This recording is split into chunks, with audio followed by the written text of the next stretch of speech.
बहुत स्वागत आपका। आप देख रहे हैं कहानी कुर्सी की। मैं हूं सौरभ शर्मा, आपके साथ हर्षवर्धन त्रिपाठी जी, विजय त्रिवेदी जी, प्रोफेसर संगीत रागी जी, समीर चौगांवकर जी हमारे स्टूडियो में मौजूद हैं। बहुत स्वागत सर एक बार फिर आपका। पाकिस्तान की कहानी में बहुत बड़ी डेवलपमेंट हुई है इमरान खान को लेकर के, ये मैं आपको अब बताने जा रहा हूं। इमरान खान को लेकर के एक तो हंगामा अब उनकी पार्टी ने लेवल अप कर दिया है। पहले क्योंकि ये जेल के बाहर जाते थे, थोड़ा बहुत किया, बहुत लोग आ भी नहीं रहे थे हंगामा करने के लिए कि इमरान से मिलवा, क्योंकि वो लोग अब एक बार फिर इमरान खान से किसी की मुलाकात नहीं करा रहे हैं, आसिम मुनीर और शहबाज शरीफ। अब इमरान खान की पार्टी ने तय किया है कि अब आर पार की बात करो, नहीं तो इमरान खान की उम्र 73 साल है, सारी जिंदगी जेल में खत्म हो जाएगी। तो अब उनकी कॉल पर बहुत बड़ी संख्या में समर्थक जेल के बाहर जुटे और कल रात रिकॉर्ड तादाद में थे। हमने भी पिछले एक महीने के अंदर इतने लोग नहीं देखे जितने अडियाला जेल के बाहर पिछली रात में लोग थे। और अब वो लोग किसी भी पुलिस की किसी कार्रवाई का सामना करने के लिए भी तैयार हैं। इमरान खान की बहनें जेल के बाहर डट गई हैं बिल्कुल। और इमरान खान ने नारा दिया है, जो उन्हीं के नेताओं ने बताया, नारा अब उनकी पार्टी का है, आजादी या मौत। मतलब या तो इमरान खान की आजादी, नहीं तो मौत। हम मर जाएंगे लेकिन इमरान को आजाद कराएंगे, ये नारे लगा रहा है आज एक एक पीटीआई का मेंबर। और जेल के बाहर कल रात फिर वही वाटर कैनन चलाया गया, लोगों को घसीटा गया, मारा गया पुलिस की तरफ से। लेकिन इस बार इमरान खान के समर्थक हट नहीं रहे हैं, वो डटे हुए हैं। मतलब इमरान खान की रिहाई के लिए अब ये जो प्रदर्शन है ये बड़ा रूप लेने वाला है। पीटीआई के लीडर और समर्थक शहबाज शरीफ और आसिम मुनीर के खिलाफ अब सारे दांव खोलकर लगाने की तैयारी में बैठे हुए हैं। अगर इमरान खान पर कोई बड़ा फैसला नहीं होता तो फिर पाकिस्तान एक बड़े गृह युद्ध की स्थिति की तरफ भी बढ़ सकता है। पाकिस्तान में इसकी नौबत भी आ सकती है। कुछ थोड़ा सा अपडेट मैं आपको और बता देता हूं, फिर आप ये देखिएगा कि रात भर हुआ क्या है। दरअसल ये नारे तो अब एक हो गया पार्टी का, आज़ादी या मौत। और इनके जो एक मुख्यमंत्री हैं, बहनों के अलावा जो व्यक्ति सबसे ज़्यादा दिखता है और बोलता है, सोहेल आफरीदी, जो खैबर पख्तूनख्वा का मुख्यमंत्री है, उसने ये अपने नेताओं से ये कहा है कि इमरान खान ने पैगाम भेजा है कि जब बुलाएं तैयार रहना। ये बात उन्होंने कही है। और उन्होंने कहा कि अब हमें हकीकी आज़ादी चाहिए, मतलब असल आज़ादी जो है वो हमें चाहिए। और बड़ी बात उन्होंने ये कहा कि इमरान खान ने दो नेताओं, एक वहां पर अलायंस बनाया अपोजिशन का इमरान खान की पार्टी के साथ। एक पख्तूनख्वा मिल्ली अवामी पार्टी है, इसके चेयरमैन है महमूद खान अचकजई, और एक सेनेटर है अल्लामा राजा नासिर अब्बास। इन दोनों नेताओं को इमरान खान ने यह कहा है, जिम्मेदारी दी है कि आप मेरे बिहाफ पर सरकार से बात कीजिए। सरकार से बात किस बात की कीजिए? सरकार से बात कीजिए कि क्या ये इमरान खान और इस वक्त जो सरकार और सेना के बीच टकराव बना हुआ है, पॉलिटिकल टकराव है, क्या इसको पॉलिटिकल तरीके से लड़ना है या इस तरीके से लड़ना है फिर अब सड़क पर निकल करके। मतलब इमरान खान की रिहाई के लिए इमरान खान सड़क पर निकलने के लिए भी तैयार हैं और सरकार से बातचीत का चैनल भी खोल दिया है उन्होंने। यह ज्यादा बड़ी बात मुझे लग रही है कि वो सरकार से डायलॉग करना चाह रहे हैं। बाकायदा दो लोगों के नाम उन्होंने दे दिए हैं। लेकिन उन्होंने, सोहेल आफरीदी ने ऐलान किया कि अगर यह बातचीत नहीं हो पाती या यह बातचीत फेल हो जाती है तो तुम्हें कॉल आएगा, उस दिन जहां भी हो बस सड़क पर उतर आना। आप देखिए लेकिन कल रात वहां क्या कुछ हो रहा था। तो बच्चों और बुजुर्गों के ऊपर, एक सेकेंड, औरतों, बच्चों और बुजुर्गों के ऊपर केमिकल डाल के पानी फेंका गया। एक सेकेंड, अल्लामा साहब के ऊपर भी फेंका है, 4 दफा गिरे हैं। देखिए मैं आपको बताती हूँ, जब आप केमिकल डाल के बुजुर्गों, औरतों और बच्चों पे नौबत आ जाए ना, याद रखें ये अरेस्ट भी कर रहे हैं, 40-50 लोगों को अरेस्ट भी कर रहे हैं। लेकिन फिक्र ना करें, अगर ये जंग लड़नी है आज़ादी के लिए तो ये सारा कुछ इसका हिस्सा है। लेकिन हम फख्र से कह सकते हैं कि अल्लाह, हमने अपना हिस्सा इस आज़ादी की जंग में डाल दिया। अब जेल के बाहर इमरान खान के समर्थक देर रात तक धरने पर बैठे रहे, आज़ादी के नारे लगाते रहे।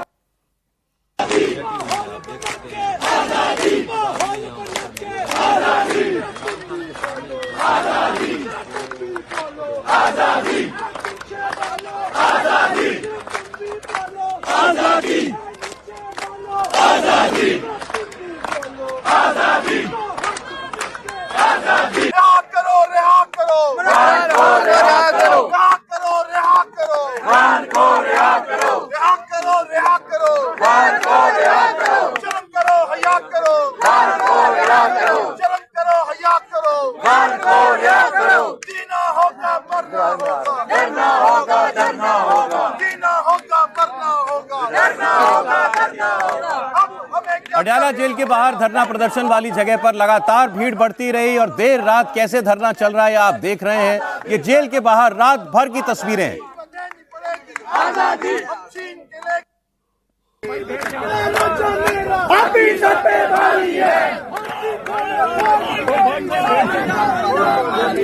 ये इस वक्त शदीद सर्दी के बावजूद यहाँ पर धरना जारी है। इमरान खान की तीनों बहनें यहाँ पर मौजूद हैं, उनकी जानिब से धरना दिया जा रहा है और पीटीआई कारकुनान की बड़ी तादाद इस वक्त मौजूद है अडयाला जेल के बाहर। इमरान खान और दीगर बहनों के हमरा इस वक्त इंतहाई पुरजोश नारेबाजी की जा रही है और बड़ी तादाद में कारकुनान यहाँ पर डटे हुए हैं और उनकी जानिब से पीटीआई क़यादत की जानिब से ये ऐलानात किए जा रहे हैं कि जब तक इमरान खान की बहनों की मुलाकात नहीं कराई जाएगी या कोई। अब ये तो दिख रहा है कि इमरान खान की पार्टी ने अब थोड़ा सा जो है टेम्परेचर बढ़ाने का फैसला तो कर लिया है, लेकिन संभल कर, क्योंकि मैंने आपसे कहा कि वो पैरेलल बातचीत भी सरकार से करना चाहते हैं। सर ये विरोधाभास है या स्ट्रेटेजी है? विरोधाभास नहीं लगता मुझे। ये स्ट्रेटेजी है और आमतौर पर ऐसे ही आंदोलन चलाए जाते हैं। अच्छा। बस इसमें थोड़ा सा एक नई चीज ये कि उन्होंने सार्वजनिक तौर पर भी ये कहा कि वो सरकार के साथ बातचीत करने को तैयार है। नहीं तो जब भी आंदोलन चलते हैं तो आंदोलनकारी लोगों की तरफ से सरकार के साथ भी या जो भी पक्ष है उसके साथ बातचीत साथ साथ चलती रहती है ताकि कोई रास्ता निकल आए, क्योंकि वो भी जानता है आंदोलन करने वाले लोग कि सरकार से लड़ाई लड़ना इतना आसान काम नहीं है और उनका मकसद है इमरान खान को बाहर लाने का या जो भी है। तो दोनों चीजें चलती है, इसमें कोई विरोधाभास मुझे नहीं लगता। मैं ये समझना चाह रहा हूँ, ये बात उन्होंने कहा कि बाकायदा 2 नाम दिए हैं कि ये लोग टॉक्स करेंगे, इसीलिए मैं कह रहा हूं। तो ये बात किस चीज पर करेंगे? रिहाई पे बात करेंगे, मिलने दो इस पे बात करेंगे, मुझे सॉलिटरी कन्फाइनमेंट से निकालो इस पे बात करेंगे। रिहाई से ही शुरू करेंगे, फिर सरकार कहां तक पहुंचती है, दोनों के बीच क्या समझौता होता है क्या नहीं होता, क्योंकि रिहाई को लेकर ये सारी लड़ाई किस बात की है? इमरान को रिहा करो। कोई उसकी बात नहीं है कंफाइनमेंट कैसा है, खाना अच्छा दिया कि नहीं दिया, देसी मुर्गा दिया, ये नहीं है ना लड़ाई तो है रिहा किया जाए उनको। अब उसमें सरकार क्या शर्त लगती है कि भाई रिहा कर दें, हम पाकिस्तान से बाहर चले जाएं, नहीं जाएं, या राजनीतिक तौर पे आप लड़ाई नहीं लड़ेंगे आ जाएंगे, तो बहुत सारी बात है ना जिस पर बातचीत होगी, लेकिन इसमें कोई विरोधाभास मुझे नहीं दिख रहा सरकार के साथ बातचीत। लेकिन क्या इमरान डेस्परेट हो रहे हैं, ये दिख रहा है इसमें? डेस्परेट तो होंगे ही, इतना टाइम हो गया है जेल चलते हुए, लेकिन डेस्परेट के अलावा भी एक स्ट्रेटेजी कुछ ना तो कुछ करना पड़ता ना। केवल जेल में बैठे रहकर तो काम नहीं चलेगा कि जेल में रह जाए, उससे कार्यकर्ता भी निराश होता है। आप कह रहे थे अभी कि चिंगारी सुलग गई। निश्चित रूप से। और अभी कासिम और सुलेमान जो इमरान खान के बेटे हैं लंदन में, उन्होंने वीसा लगा दिया है पाकिस्तान में आने के लिए। उनका कहना है कि हम जनवरी में जाएंगे और पिता को आज़ाद देखना चाहते हैं, हम मिलेंगे। और जरूरत पड़ी तो वहां अगर आंदोलन का नेतृत्व करना पड़ता है तो हम पाकिस्तान में लंबे समय तक रुकने की तैयारी कर रहे हैं, हम हमारे पिता को बाहर देखना चाहते हैं। तो मुझे लग रहा है कि जब अगर सुलेमान और कासिम जब पाकिस्तान आएंगे और तो निश्चित रूप से इमरान खान के समर्थकों का उत्साह बहुत बढ़ेगा। जब ऐसा ना हो लंबे समय तक मिलने के चक्कर में जेल में ही डाल दें पिताजी के साथ। ब्रिटिश नागरिक है, उन्हें इतना आसानी से वो हाथ लगा नहीं पाएंगे, ब्रिटिश नागरिक उन्हें गिरफ्तार नहीं कर सकते। और वो आने से निश्चित रूप से कार्यकर्ताओं में उत्साह आएगा। और उसके बाद अगर वो नेतृत्व करते हैं और उनमें से कोई बेटा बाहर है, अगर कहता है कि मैं सरकार को चुनौती दूंगा और रुकूंगा, तो क्या वो पाकिस्तान के अंदर वो माहौल बनता है? मुझे लगता है उनके आने के बाद माहौल बनेगा। लेकिन अब आसिम मुनीर को भी लग रहा होगा कि इमरान खान को लेकर उनको फैसला करना होगा, क्योंकि अगर यह स्थिति जो चिंगारी लगी है, यह कभी भी एक बड़ा बढ़ना मामला यहाँ से और पाकिस्तान भड़क सकता है। अरे लेकिन इमरान खान के लोगों पर ऐसा नहीं कि पुलिस बस खड़ी बस देख रही है, हमला हो रहा है लगातार उनके ऊपर। धरने पर आई जो महिलाएं हैं उनके साथ बदसलूकी भी की गई, मारपीट भी की गई। क्या हुआ आपके साथ? ये अभी हम अपने पूरा धरने में बैठे हुए थे और खान साहब के लिए तो उसकी बहनों की आज मुलाकात का दिन था। आपको किसने पकड़े मारे? तो पुलिस ने एक पुलिस वाले ने पकड़ा, दूसरे ने मारा। मैं चीखती चिल्लाती रही हूँ। ये देख लें जी, ये बेगैरती देख लें, औरतों पे भी हाथ उठा रहे हैं, इतनी बेशर्मी इनमें। इस्लामी जमहूरियत पाकिस्तान है, हम सबसे अपील करेंगे कि हमारे मुल्क को आजाद करवाएं। हम अपने हिस्से की जंग भी लड़ रहे हैं, हम अपने हिस्से की कुर्बानी भी डाल रहे हैं, घरों में बैठे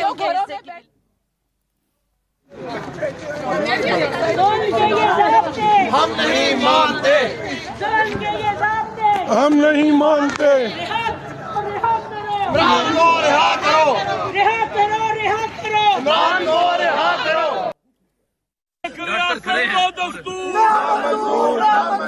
हम जुल्म मिटाने निकले हैं, आओ हमारे साथ चलो। हम जुल्म मिटाने निकले हैं, आओ हमारे साथ चलो। हम कौम बनाने निकले। आओ हमारे और अडयाला जेल के बाहर हालात लगातार खराब हो रहे हैं। इमरान खान के समर्थकों का सब्र भी टूटता कभी कभी दिखाई देता है, लेकिन पुलिस का जुल्म नहीं रुक रहा।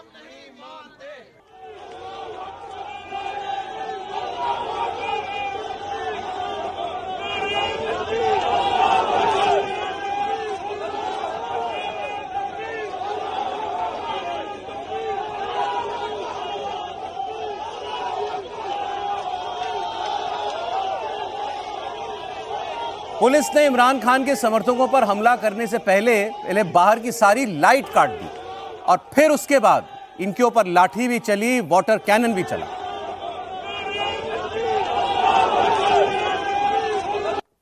अस्सलामुअलैकुम जी, रात का ये वक्त है अडयाला के बाहर का और तमाम जो लाइट्स हैं वो बंद करवा दी गई हैं पंजाब पुलिस की जानब से। और आप ये सूरत हाल देख सकते हैं, ये सूरत हाल इस टाइम अडयाला जेल के बाहर की है। यहाँ तमाम लाइट्स बंद करवा दी गई हैं, लेकिन कारकुनान की एक बड़ी तादाद मौजूद है जो यहाँ इस टाइम नारेबाजी कर रही है। लेकिन अब आप ये देखिए कि इसमें पहली बार भारत ने एक बयान दिया, और वो भी दुनिया के सबसे बड़े मंच पर बयान दिया। यूएन में भारत ने स्टेटमेंट दिया है। भारत में पाकिस्तान की इस टेरर पॉलिटिक्स की भारत ने यूएन में धज्जियां उड़ा दी। भारत ने पाकिस्तान को हकीकत का आईना दुनिया के सामने दिखाया। पहले तो कश्मीर का राग जब भी पाकिस्तान जहां जाकर दुनिया में गाता है तो उसका जवाब देता ही है, वहां भी दिया। लेकिन फिर भारत के जो वहां पर परमानेंट राजदूत हैं उन्होंने कहा कि क्या देश है ये वो देश है जो अपने एक पूर्व प्रधानमंत्री को जेल में रखता है और पिटे हुए फील्ड मार्शल को प्रमोट करता है और उसको जिंदगी भर के लिए इम्यूनिटी देता है। Pakistan, of course, has a unique way of respecting the will of its people by jailing a prime minister, by banning the ruling political party, and by letting its armed forces engineer a constitutional coup through the 27th Amendment and giving lifetime immunity to its chief of defense forces. Let me be clear. India will counter Pakistan-sponsored terrorism in all its forms and manifestations with all its might. Madam President, in closing, with abiding faith in multilateralism, India reiterates that we stand ready to contribute towards working for peace, security, and prosperity for all. Professor साहब, अब प्रदर्शन उग्र हो रहा है, धीरे धीरे तापमान बढ़ रहा है। इमरान बात भी करना चाह रहे हैं और भारत का भी यूएन में आपने इमरान का नाम लिए बगैर इमरान की बात भी कर दी। देखिए, भारत ने बहुत अच्छे तरीके से पाकिस्तान के इशू को इंटरनेशनलाइज किया है और एक तरीके से आईना भी है उन वेस्टर्न ताकतों को जो आज के दिन में पाकिस्तान के अंदर लोकतंत्र की हत्या पर अपनी चुप्पी साधे रहे हैं। इसको हम कहते हैं स्टोइक साइलेंस, जानबूझ करके जो है वो एक साइलेंस मेंटेन कर रहे हैं। तीसरी बात जो मुझे समझ में आ रही है, क्या चाइना और रसिया फैक्टर अपने अपने एसेट्स को पाकिस्तान के अंदर खड़ा कर रहे हैं काउंटर करने के लिए अमेरिकन इंटरेस्ट को, क्योंकि आज के दिन में आसिफ मुनीर जो है वो अमेरिका के एक जिसे कह सकते हैं कि उनके हाँ में हाँ कहने के लिए सब चीज़ पसर जाने के लिए वहाँ पर तैयार है। ऐसी स्थिति में चाइना को ये जरूर लगता होगा कि उसके इंटरेस्ट को वहाँ पर चाइना में पाकिस्तान के अंदर प्रोटेक्ट करने वाला जो इमरान खान था वो आज जेल में है। तो ऐसी स्थिति में आज के दिन में रसिया क्या शहबाज शरीफ के साथ जो ट्रीटमेंट पुतिन ने किया वो एकाएक और अचानक हो गया, या उसके पीछे भी उनकी कोई राय रही होगी कि जिस प्रकार से शहबाज और मुनीर ने अमेरिका को पाकिस्तान में एक्सेस दिया है और उससे जो रशियन इंटरेस्ट है और जो चाइनीज इंटरेस्ट है उसको जो डैमेज हुआ है, क्या उसका एक काउंटर जो है वो पाकिस्तान की सड़कों पर आपको दिखाई दे रहा है? यानी स्वाभाविक है कि कोई न कोई ऐसी ताकत होगी जो इन प्रोटेस्ट के पीछे आकर के खड़ी होगी ताकि मुनीर को शांति से नहीं रहने दिया जाए। त्रिपाठी जी, क्या आपको हालात लिख रहे हैं इतने कि, लेकिन इतना आसान नहीं होता एक डिक्टेटरशिप के सामने यूं खड़ा हो जाना। इमरान इसलिए शायद बात भी करना चाह रहे हैं। नहीं, लेकिन मुझे लगता है कि इमरान की पार्टी की जो बातचीत की पेशकश है वो पाकिस्तान की आवाम के लिए है। वो कतई शरीफ ब्रदर से या असीम मुनीर से बातचीत की नहीं है। मैं ये नहीं मानता हूं कि इमरान खान और उनकी पार्टी इतनी भोली है, इतनी नासमझ है कि उनको लगता है कि ये बात करेंगे। जब उन्होंने कोई कसर नहीं छोड़ी इस मामले में जो भी उनके ऊपर मामले चल रहे हैं, या तो उसमें सजा हो, लेकिन जमानत तो उनको मिल सकती थी, जमानत भी नहीं लेने दी गई। उनकी पार्टी के लोगों को जिस तरह से अब लोगों के ध्यान से उतर गया होगा कि अच्छे खासे बैठे हैं और अचानक पुलिस आती है और घसीटते हुए लेकर जाती है, कोर्ट के भीतर से उनके समर्थक वकीलों को घसीट घसीट कर ले जाया गया। तो ये जो एस्टेब्लिशमेंट है वो किसी तरह की बातचीत, ये आवाम को मैसेजिंग है। आवाम को मैसेजिंग क्यों है? क्योंकि उनकी पार्टी के लोग लगातार मूवमेंट कर रहे हैं, आंदोलन कर रहे हैं, प्रोटेस्ट कर रहे हैं। उनकी बहनों की प्रशंसा की जानी चाहिए कि इस उम्र में, वो 75-80 साल की उम्र में वो बहनें उनके आंदोलन कर रही हैं, उनकी जो बात है वो आवाम तक पहुंचे, आवाम सड़कों पर आए। इमरान की पार्टी इस एस्टेब्लिशमेंट को हटाना चाहती है, बात करके जेल से निकलना मकसद नहीं है। लेकिन ये मैं ऐसा कतई नहीं मानता कि इसके लिए अब ये मौत या आजादी के जो नारे लग रहे हैं, ये नारे ही हैं या आपको लगता है कि अब भाई कभी तो आर पार का मूवमेंट आता है ना? उनको पता है कि मौत है, इसको आप समझिए। जब आप कहते हैं ना कि आप एकदम पुश टू द कॉर्नर हो जाता है, तो वो इस स्थिति में मौत तो उनको तय दिख रही है, वो आजादी की लड़ाई लड़ रहे हैं, ये उसकी सारी कोशिश है। अच्छा, ये आपको मैं अब जरा आसिम मुनीर यहां अपने घर में जितना घिरा हुआ है, उसकी एक परेशानी ट्रंप ने और बढ़ा दी। और ट्रंप ने क्या बढ़ा दी? आपने इतनी चापलूसी की तो ट्रंप ने एक काम दे दिया।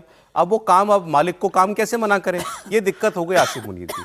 अगले कुछ हफ्तों में आसिम मुनीर अमेरिका का तीसरा दौरा करेगा, जिससे 6 महीने में तीसरा दौरा होगा। मुद्दा क्या है? मुद्दा है गाजा में पाकिस्तानी सेना की तैनाती।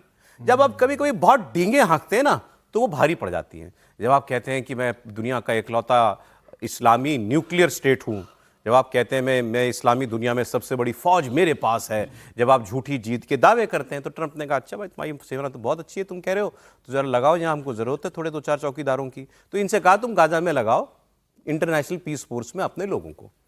पहले इन्होंने हां कर दी, फिर आपको मालूम है 2 महीने पहले इनके यहां पर बवाल हुआ, वो तहरीक लब्बैक वाले लोग आ गए, बहुत लोगों को गोलियों से इन्होंने मारा। पता चल गया मुनीर को कि ये मैंने ये आग में हाथ डाल दिया है, इससे जलना ही जलना है और कोई अंजाम नहीं है, मैं ही जलूंगा, मतलब पाकिस्तान जलेगा।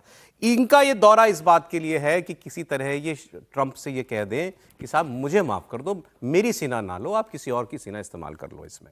जबकि खबर यह है कि ट्रंप स्पेशली पाकिस्तान की सेना चाहते हैं, क्योंकि उनको लगता है कि इनके पास जो सेना है, जो फौज है, वो इन सिचुएशन से डील करती रही है, इंसर्जेंसी वगैरह से डील करती रही है, तो उनके पास एक्सपीरियंस है। लेकिन मुनीर अब ट्रंप की बात टाले तो ट्रंप तो मालिक है, मालिक कुछ भी कर सकता है, नाराज हो जाएगा तो। और अगर ट्रंप की बात मान लेते हैं और गाजा में पीस फोर्स भेज देते हैं, तो फिर सड़कों पर इनके खून बहेगा, सड़कों पर इनके आग लगेगी। प्रोफेसर विजय जी, आपको याद हो ये जब फैसला हुआ था पाकिस्तान, तब भी हमने ये चर्चा की थी कि पाकिस्तान के लिए तो बहुत मुश्किल काम होगा कि गाजा में वो अपनी सेना को भेजे, लेकिन वैसे भी लेकिन इजराइल ने इसका विरोध किया है, पाकिस्तानी सेना को वहाँ भेजने से। वो है, लेकिन मैं कह रहा हूँ अब ट्रंप साहब के सामने तो कैसे मना करेंगे? अब आप जो मालिक कह रहे हैं, जो भी कह रहे हैं, वो तो मानते ही हैं, उसमें कहें ना कहें। हाँ।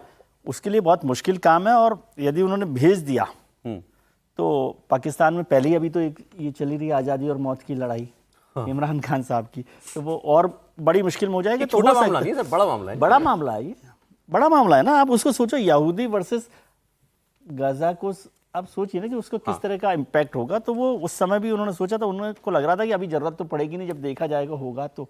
और हो सकता है अभी वो कहें कि भाई हम मना नहीं कर रहे, लेकिन पोस्टपोन तो कर दो, अभी तो छोड़िए, फिर देखते हैं क्या है, अभी मैं यहीं निपट रहा हूँ इमरान खान से, तो और कुछ हो जाए। तो ये कहें कि भाई मेरे भी बहुत उलझने बहुत सारी, अभी भेज ही नहीं सकते हम। पाकिस्तान में स्थिति खराब है, टीटीपी वाला है, लब्बैक वाला है, इमरान खान वाला है, तो क्या अभी हमारे को सेना की वहां जरूरत है, तो कम से कम पोस्टपोन कर दीजिए इसको। उसका एक कारण और भी है कि यूरोप के कोई भी देश जो नाटो से जुड़े हुए हैं, वो अपनी सेनाएं वहां भेजने के लिए तैयार नहीं हो रहे हैं। नहीं, ये कहा है, ये मैंने जो पढ़ा कि ट्रंप चाहते हैं कि इसमें मुस्लिम कंट्रीज की ही सेना लगे, तो उससे वही चाहते होगा ना, झगड़ा भी, कोई नया कॉन्फ्लिक्ट ना शुरू हो जाए। नया कॉन्फ्लिक्ट नहीं होगा, क्योंकि गाजा में यदि और किसी को खड़ा करेंगे तो फिर नया कॉन्फ्लिक्ट भी होगा ना। इस्लामिक यदि कोई फौज रहेगी या पाकिस्तान की फौज रहेगी, तो कम से कम ये आरोप तो नहीं लगेगा कि भाई इन पर अत्याचार कर रहे हैं। एक तस्वीर आपको दिखाता हूं, तस्वीर आपको अच्छी लगेगी। मोदी जी अभी कई देशों के दौरे पर अभी गए, वो जॉर्डन गए, इथियोपिया गए। तो प्रधानमंत्री हमेशा ये कहते हैं कि मेरा जो भी सम्मान हो, आप ये मानिए 140 करोड़ लोगों का सम्मान है, और ये फैक्ट भी है। जो भी सम्मान प्रधानमंत्री को मिलता है वो भारत को सम्मान होता है। ये इथियोपिया के प्राइम मिनिस्टर हैं, ये गए, इन्होंने खुद गाड़ी उनको एयरपोर्ट पर रिसीव किया, गाड़ी में ड्राइव करके प्राइम मिनिस्टर को अपनी कार में होटल तक छोड़ने के लिए गए। और ये एक तस्वीर हुई। अब इस उनकी पार्लियामेंट में प्राइम मिनिस्टर का भाषण भी होना है। इसके अलावा दूसरी तस्वीर एक आपको दिखाते हैं, जब ये जॉर्डन गए हुए थे तो जॉर्डन के जो क्राउन प्रिंस हैं, अगला राजा जो भी होगा, मतलब जो बनेंगे जो अगले राजा, वो भी मोदी जी को अपनी गाड़ी में बैठा करके और ड्राइव करके, उन्होंने भी गाड़ी चलाई, मोदी जी के शॉफर वो बने। वो तस्वीर भी दिखा दीजिए, जॉर्डन वाली तस्वीर। और एक तस्वीर इसके साथ ही अगर हो तो इमरान खान भी आपको दिखा देते हैं। इमरान खान दूसरों के ड्राइवर बनते थे, मतलब पाकिस्तान का नेता जो है वो दूसरों के लिए गाड़ी चलाता है और दुनिया के नेता आपके देश के लिए ये सम्मान, ये रिस्पेक्ट होता है, मार्क ऑफ रिस्पेक्ट है और कुछ नहीं है इससे ज्यादा। ये इमरान वाली एक तस्वीर है, ये शायद जॉर्डन के ही राजा पहुंचे थे या कोई पहुंचे थे, या सऊदी के या यूएई के थे, उनके लिए सऊदी के ये थे। हाँ सऊदी के हाँ, थे। तो ये साहब ये फर्क है और कुछ नहीं, कि आप भारत को दुनिया किस निगाह से देखती है, भारत के नेता को कितना सम्मान देना चाहती है। और जॉर्डन का मामला तो स्पेशल इसलिए है कि इनको माना जाता है कि प्रोफेट मोहम्मद साहब के ही लीनिएज के अंदर आते हैं। और मज़ेदार बात है कि जॉर्डन का इजराइल के साथ भी बहुत अच्छा संबंध है। जब आप यहाँ से इंडिया से फ्लाई करके जाते हैं तो जॉर्डन और जो गल्फ ऑफ ओमान है उसके थ्रू आप जा सकते हैं। तो ये बड़ा, उनके साथ हमारे रिश्ते बहुत अच्छे हैं, इजराइल के भी रिश्ते बहुत अच्छे हैं।